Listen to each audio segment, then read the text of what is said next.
بسم الله الرحمن الرحیم والتین والزیتون.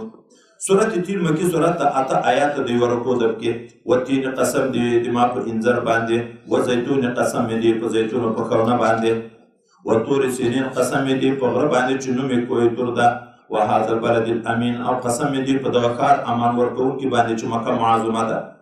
قسم څلور قسمونه خوري په چی خوري. لقد خلقنا الانسان چې بېشکه ما پیدا کړی د انسان په احسن تقویم په ډېر ښه اعتدال کې په ډېر ښه شکل کې. د انسان ظاهري و ښایست هم خدای تر هر مخلوق نه ډېر پیدا کړی، تر ملایکو نه هم ښایسته ده، تر پیریانو نه، تر د حیواناتو نه، تر هر شي نه ښایسته ده.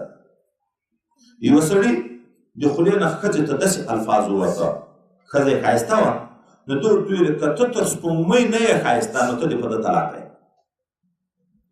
وروسته چې خبرې ته پام شو چې دا مې څه وکړه، سپوږمۍ ده خو ښځه نه ده ښایسته، خو طلاقه شوه. یو عالم ته ورغی، هغه ورته در باندې طلاقه ده، بل ته ورغی، بل عالم ته ورغی، ورته نه ده طلاقه. ولې دا آیتونه ورته ویلې چې خدای پاک په څلورو قسم وایي چې ما انسان ډېر ښایسته پیدا کړی دی، سپوږمۍ په ښایست خدای قسم نه ده کړی.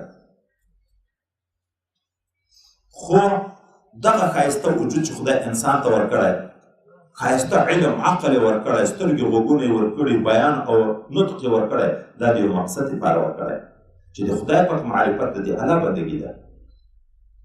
که نه دغه انسان دا ښایسته وجود، دا ښه عقل، ښه سترګې غوږونه په شریعت په چوکاټ کې نه کړه استعمال، بیا خدای تر سپین به تر کوي ثم رددناه اسفل سافلین، بیا موږ ته یې وګرځوه په ځینو د بعضې انسانانو کې لاندې تر ټولو لاندې یا جهنم کې هغه لاندې طبقه یې ځای ده لکه منافقینو، یا تر سپیو خنځیر هم بدتر ده.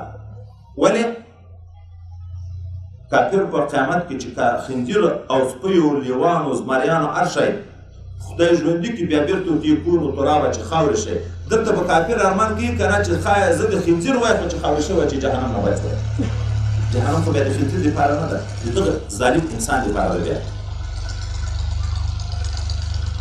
الا الذین آمنوا، مګر هغه کسان چې ایمان یې راوړی، وعملوا الصالحات او نیک کارونه کوي، فلهم اجر غیر ممنون، د دې دپاره اجر ده چې هغه ثواب یې انتها نه لري. اجر ده خو انتها نه لري. د جنت زندگی 100 کاله 1000 کاله کروڑ کاله نه ده، ختمېدل یې نشته، نعمتونه یې نه ختمېږي. او دوم دا چې اوس نیک عمل کوې، نیت چې د دوام ده، بیا که مریض شي خدای درته لیکي، که مسافر شي خدای درته لیکي.